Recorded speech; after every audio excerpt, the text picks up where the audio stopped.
வணக்கம் நண்பர்களே. நண்பர்கள் அனைவருக்கும் இனிய காலை வணக்கம். இன்று ஒரு புதிய தலைப்பு. எத்தனை முயன்றும் முன்னேற்றம் இல்லையா? முன்னேற்றம் இல்லாத வாழ்க்கைக்கு முற்றுப்புள்ளி வைப்போம். பாருங்கள், முற்றுப்புள்ளி வைப்போம். முன்னேற்றம் இல்லாத வாழ்க்கைக்குரிய நட்சத்திர பரிகாரங்கள். ஒவ்வொருவருக்கும் ஒவ்வொரு நட்சத்திரம் வரும், அதற்குண்டான பரிகாரங்கள். அதில் இன்றைக்கி சுக்கிரனின் நட்சத்திரமான பரணி பூரம் பூராடம் நட்சத்திரத்தை பற்றி பார்ப்போம். பரணி பூரம் பூராடம் நட்சத்திரத்தில் பிறந்தவர்கள் கலவையானவர்கள். அதாவது வாழ்க்கைக்கு தேவையான புண்ணியத்தையும் கர்மாவையும் சேர்த்தே பெற்றிருப்பார்கள். தங்களுடைய வாழ்க்கையில் அவங்க சுகபோகங்களும் வாழ்க்கையில் கஷ்ட நஷ்டங்களும் ஜாதக அமைப்புக்கு ஏற்றவாறு இருக்கும்.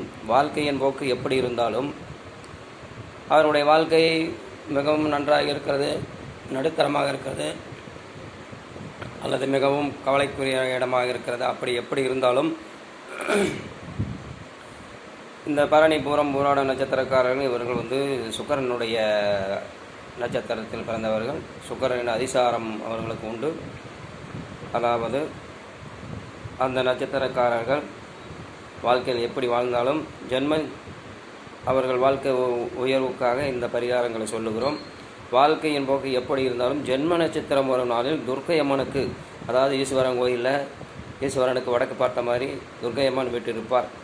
அந்த துர்க்கை அம்மனுக்கு முக்கணி கொண்டு வழிபாடு செய்யுங்கள். முக்கணி என்றாலே வாழைப்பழம் ஒன்று, எலுமிச்சம்பழம் ஒன்று, மாதுளம்பழம் ஒன்று, இந்த 3 கனிகளையும் வைத்து அவர்களுக்கு வழிபாடு செய்து வாருங்கள். நிச்சயம் மாற்றம் வரும். குறிப்பாக பரணிபுரம் போராடும் நட்சத்திரக்காரர்கள் இந்த திருமணம் காலதாமத திருமணம் ஆகிவிட்டால் இந்த பரிகாரமானது மிகவும் நன்றாக இருக்கும்.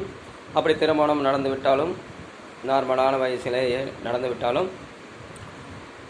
செல்வங்களும் வாழ்க்கை துணைவியும் நன்றாக வருவதற்காவது இந்த பரிகாரம் அமையும்.